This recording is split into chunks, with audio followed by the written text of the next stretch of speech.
दोस्तों आज मैं एक फिल्म देख रहा था। कौन सी फिल्म?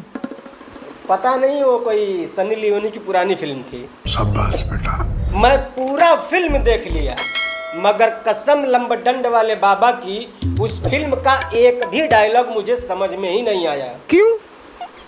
पता नहीं वो कौन सी भाषा में थी। अच्छा, बड़ा हरामी हो बेटा। फिर मैंने गूगल से पूछा, ए गूगल, इस सन्नी लियोनी ने कौन सा स्कूल में पढ़ाई किया, बताइए जरा।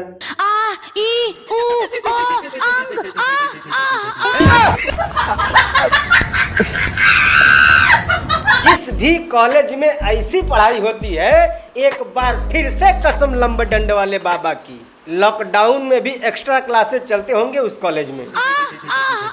चुप! बिल्कुल चुप! नहीं, कौन से कॉलेज में ऐसी पढ़ाई होती है? हाँ, हमें भी बताओ, हम भी लेना चाहते हैं।